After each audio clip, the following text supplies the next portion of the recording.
নমস্কার, সুচিত্রাস কিচেনে আপনাদের সবাইকে স্বাগত।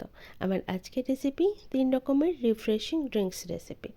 এই প্রখর গরমে যদি এই রকম রিফ্রেশিং ড্রিঙ্কস ঘরেই বানিয়ে নেওয়া যায় তাহলে কিন্তু বাজার থেকে আর কোল্ড ড্রিঙ্কস কেনার কোনো প্রয়োজনই থাকে না। একদম কম খরচে আর ঘরোয়া উপকরণ দিয়ে।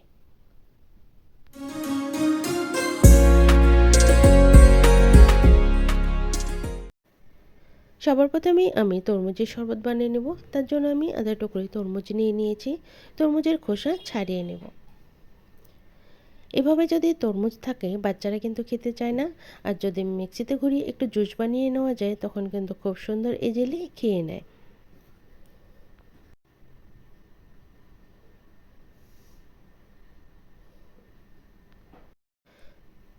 খোসাগুলো ছাড়ানো হয়ে গেছে, এবার পাতলা করে কেটে নিব। পাতলা করে কাটা হয়ে গেলে ছোট ছোট করে কিউবস করে নিব। এবার একটা মিক্সিং জার নিয়ে আমি তরমুজের কিউবসগুলো দিয়ে দিলাম। 3-4টে দিয়ে দিব পুদিনা পাতা, আর 2 টুকরো লেবুর রস দিয়ে দিব। এতে ফ্লেভারটা খুব ভালো আসে। এবার এখানে 4 চামচ দিয়ে দিব চিনি। এখানে আমি টেবিল স্পুন নিয়ে নিয়েছি, এটা হাফ টেবিল স্পুন, মানে এখানে 2 টেবিল স্পুন চিনি আর হাফ টেবিল স্পুন দিয়ে দিলাম লবণ। এবার ঠান্ডা জল দিয়ে এর একটা পালস মোডে ঘুরিয়ে নেব। খুব বেশি ঘুরিয়ে দিলে কিন্তু বীজগুলো গুঁড়িয়ে যাবে। পালস মোডে 2 থেকে 3 বার ঘুরিয়ে দিলেই জুস কিন্তু রেডি হয়ে যাবে।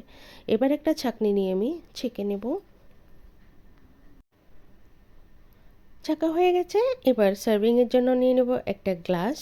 এখানে আগে কিন্তু আইস কিউবস, তরমুজের কিউবস দিয়ে পরে জুসটা দেওয়া যায়, আমি যেহেতু আগে জুসটা ঢেলে দিলাম।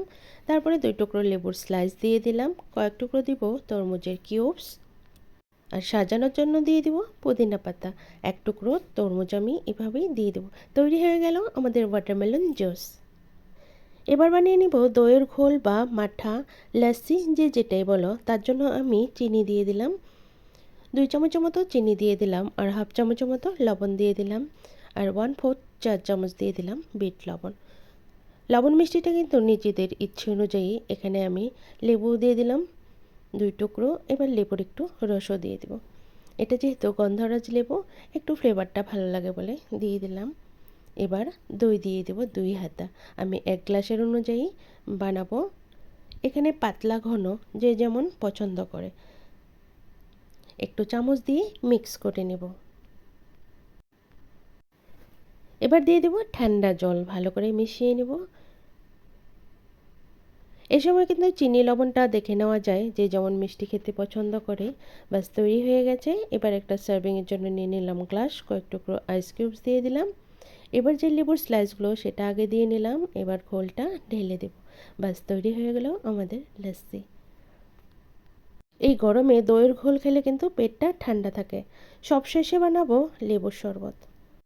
তার জন্য আমি 2 চামচ দিয়ে দিলাম চিনি, হাফ চামচ দিয়ে দিব সাদা লবণ, আর 1/4 চা চামচ দিয়ে দিব বিট লবণ।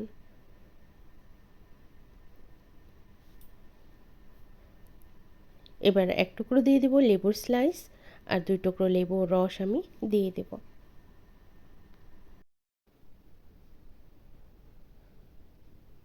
লেবুর রসটা দেওয়া হয়ে গেলে আমি এখানে 4-5টা দিয়ে দিব পুদিনা পাতা। পুদিনা পাতা দিয়ে আমি একটা বেলন দিয়ে হালকা করে একটু মিক্স করে দেব। খুব বেশি জোরে কিন্তু দেওয়া যাবে না, কারণ আমি কাঁচের গ্লাসটাই নিয়ে নিয়েছি। হালকা করে একটু মিক্স করে দেব যাতে এর ফ্লেভারটা চলে আসে। এবার এখানে দিয়ে দিব সোডা। সোডার বদলে কিন্তু এখানে ঠান্ডা জল দিয়ে দিলেও হয়ে যাবে। নিম্বু পানি আমাদের একদম তৈরি হয়ে গেছে। এবার কয়েক টুকরো আইস কিউবস দিয়ে দিলাম। এবার একটা চামচ দিয়ে ভালো করে একটু মিক্স করে দিব, যেহেতু চিনিটা নিচেই লেগে আছে। ব্যাস তৈরি হয়ে গেল নিম্বু পানি। সাজানোর জন্য একটা পুদিনা পাতা আর একটা লেবুর স্লাইস দিয়ে দেব। এই উদ্ভণ্ডালী গরমে যদি এইরকম জুস খাওয়া যায় তখন কিন্তু মন প্রাণ জুড়িয়ে যায়। আমার কাছে চিয়া সিডস ভিজানো ছিল, আমি 2 চামচ দিয়ে দিলাম। আজকের এই জুসের রেসিপিগুলো কেমন লাগলো অবশ্যই জানাবেন। যদি ভালো লাগে একটা লাইক করার অনুরোধ রইল। আমার চ্যানেলে নতুন বন্ধু হয়ে থাকলে চ্যানেলটাকে সাবস্ক্রাইব করার অনুরোধ রইল। পাশে থাকা বেল আইকন অবশ্যই প্রেস করে দিবেন, কারণ আমি চ্যানেলে যখনই কোনো নতুন রেসিপি দেবো আপনারা পেয়ে যাবেন। আবারও হাজির হয়ে যাব অন্য কোনো রেসিপি নিয়ে।